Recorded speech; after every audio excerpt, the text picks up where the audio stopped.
बिस्मिल्लाहिर्रहमानिर्रहीम। अस्सलाम वालेकुम। मैं हूं जलील खान कुलाची। आप देख रहे हैं मेरा यूट्यूब चैनल।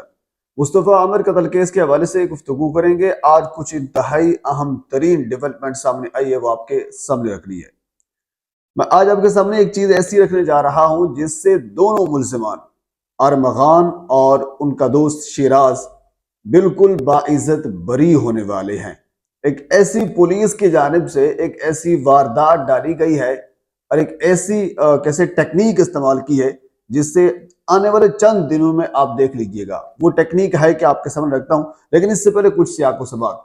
क्योंकि आज अदालत के अंदर दो गवाहान को भी पेश किया गया, क्योंकि उनके 164 के बयान रिकॉर्ड करने थे। और इसके साथ फिर जो मरकजी मुल्जिम है अरमगान, जो पुलिस ने ये कहा था कि बिल्कुल इन्होंने कत्ल किया, उन्होंने पुलिस के सामने इकबाल जुर्म भी किया, शिराज ने भी किया। ये पुलिस की ये मुबैना तौर पर एक रिपोर्ट थी, इसके अंदर ये सारे दावे पुलिस ने किए हैं कि बिल्कुल इन मुल्जिमान के बयान ऐसे मौजूद हैं। लेकिन मैं 100% के लिए आपके सामने ये कहने को तैयार हूं, जब भी अदालत के सामने इस मरकजी मुल्जिम का बयान रिकॉर्ड होगा या फिर उनके दोस्त शिराज का बयान रिकॉर्ड होगा, ये कभी भी ऐसा नहीं कह सकते कि बिल्कुल हमने मुस्तफ़ा आमिर को कत्ल किया और उसके बाद फिर उसकी लाश को उसकी गाड़ी में डालकर बलूचिस्तान के हब में इलाके में लेकर गए और वहां जाकर ये सारा मामला ऐसे ऐसे किया। ये कोई भी नहीं मानेगा। ये पुलिस के हद तक बयान ऐसे होते हैं, क्योंकि वकला फिर समझाते हैं कि जब आपने 164 के बयान देना है और आपने ये करना है। बहरहाल इन दोनों को आज अदालत के अंदर पेश किया गया और दो गवाहान, आपको याद होगा मैंने पहले आपको बताया था कि वो गवाहान जो इनके जाती मुलाजिम हैं, जिनमें जुहैब और गुलाम मुस्तफ़ा ये दो नाम थे। और शुरू में इन्होंने कुछ बयानात दिए थे। पुलिस ने फिर इनको पहले गिरफ्तार किया था, गिरफ्तार करने के बाद फिर इनको छोड़ दिया गया था और उसके बाद फिर इनको दोबारा बुलाया गया था। दोबारा बुलाने के बाद फिर आज इनको अदालत के अंदर 164 का बयान रिकॉर्ड करने के लिए पेश किया गया। जो कुछ उन्होंने कहा है वो आपके सामने रख देता हूं। अरमान भी वहां पे मौजूद था और उनका दोस्त भी वहां पे मौजूद था। ये दोनों सुन रहे थे। अरमगान के वालिद और उनकी वालदा भी वहां पे मौजूद थी। गो के वालिद और वालदा की आपस में अलहदगी हो चुकी है, लेकिन अपने बेटे की खातिर वो दोनों आज इकट्ठे थे। उनका अपनी तरफ से एक वकील था, जबकि दूसरा उनकी अपनी तरफ से एक वकील था। तो उनसे पूछा गया अदालत की जानब से कि आप किसका वकील करना चाहेंगे। तो उन्होंने कहा कि मैं दोनों का अगर वकील करना चाहूँ, यानी एक वकील वालिद की जानब से आया था, दूसरा वालदा की जानब से आया था। तो फिर उनको एक वकील की जानब से ये कहा गया था कि आप किसी एक वकील को कर सकते हैं। तो फिर जो वालिद के जो वकील थे उनको अरगमान ने सिलेक्ट किया कि ये मेरे अब जाती वकील जो है वो हो गए, यानी पावर ऑफ अटॉर्नी उनको दे दिया गया। बहरहाल वो यहाँ तक हुआ। गुलाम मुस्तफ़ा और जुहैब, इन दोनों का जो बयान लिखा गया है, जो बयान इन्होंने रिकॉर्ड कराया है, वो आपके सामने रखता हूँ और उसके बाद फिर पुलिस की वारदात जो कि इंतहाई अहम है वो आपके सामने रखनी है। गुलाम मुस्तफ़ा ने यह कहा है कि हम दोनों ये काम करते हैं, पर्सनल मुलाजिम ने इनके, हम नीचे रहते थे बंगले के ऊपर खुद अरमगान रहते थे। हमें ऊपर जाने की इजाजत नहीं थी। हम घर के अंदर नीचे जो सफाई सुथराई का काम था वो हम करते थे। और इसी तरह उन्होंने कहा कि 6 जनवरी को एक लड़का, जो इसकी शक्ल भी उन्होंने बताई कि यानी वो मुस्तफ़ा आमिर की शक्ल का वो लड़का था, यानी उसको यानी जो शेप उन्होंने बताई बिल्कुल वही शेप थी, कि 6 जनवरी को गाड़ी के ऊपर आया और उसके बाद फिर वो ऊपर चला गया। ऊपर जाने के बाद कुछ देर बाद गालम गलोच की आवाज आई। मैं आपको जस्ट एक के लिए रुदात के तौर पर या खुलासे के तौर पर आप कह सकते हैं, बल्कि बता रहा हूँ। वैसे तो काफी लंबा रिकॉर्ड है उनका जो बयान है। बहरहाल ऊपर से गालम गलोच की आवाज आई और उसके बाद फिर फायरिंग की आवाज भी आई और उसके बाद फिर हमें बुलाया, क्योंकि वो ऊपर से सीसीटीवी फुटेज के थ्रू अरमगान देख रहा था कि हम क्या कर रहे हैं। क्योंकि जब भी फायरिंग हुई तो हमने बाहर जाकर देखा, हम ऊपर नहीं जा सकते थे। तो अरमान ने हमें बुलाया, हम ऊपर गए तो वहां पे कुछ नहीं था, लेकिन सिर्फ एक ट्राउजर पड़ा था और वो ट्राउजर फूलू वाला वही ट्राउजर था जो लड़का गाड़ी के ऊपर कुछ देर पहले उस बंगले के अंदर इंटर हुआ था, उस लड़के ने वो ट्राउजर पहना हुआ था। तो वही ट्राउजर ऊपर पड़ा था और खून भी वहां पे मौजूद था।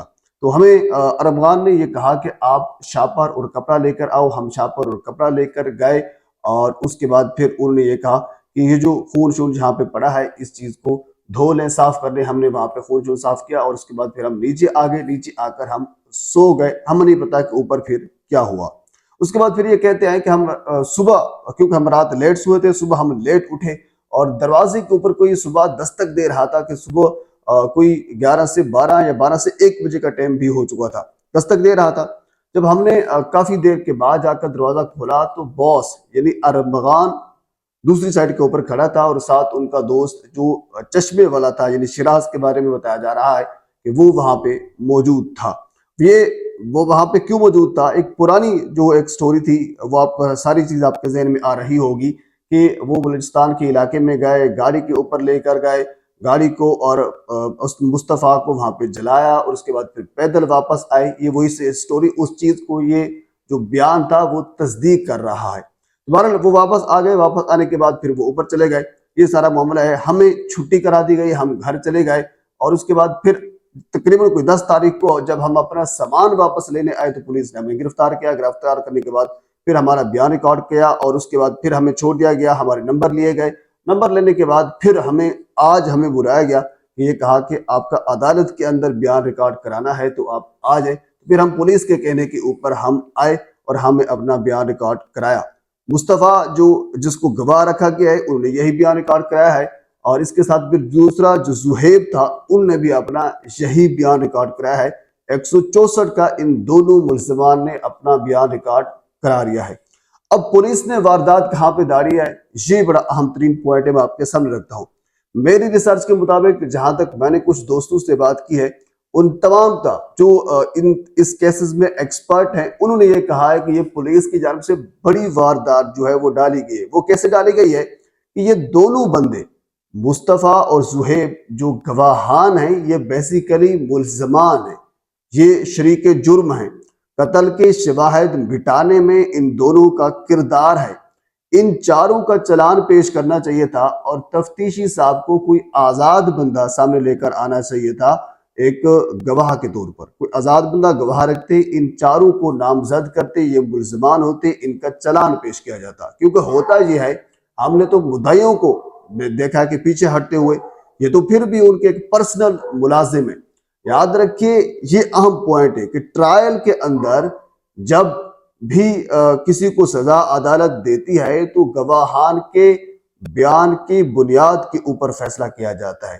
اگر کل کو یہ گواہان اپنے بیانات سے پیچھے ہٹ جاتے ہیں کہ ہمیں پولیس کے دباؤ کی وجہ سے ہم نے یہ بیان دیا، پولیس کا دباؤ تھا تو اسی وجہ سے ہم نے یہ کہا، تو لہٰذا ہم اپنے بیانات سے پیچھے ہٹ جاتے ہیں، مکر جاتے ہیں، اس سے وڈرا کر جاتے ہیں، تو ظاہر سی بات ہے پھر ان کا فائدہ جو ہے جو مرکزی ملزم ہے اس کو ہوگا، اور ایسا ہوتا ہوا نظر آ رہا ہے۔ کیونکہ پرسنل ملازمین کو گواہان کے طور پر رکھنا ایک بڑا سوالیہ نشان موجود ہے۔ یاد رکھیے، یہ جو چیزیں میں آپ کے سامنے رکھ رہا ہوں، یہ آنے والے کچھ دنوں میں یہی چیزیں کھل کر سامنے آئیں گی، اور یہی چیزیں ملزمان کو فائدہ دیں گی۔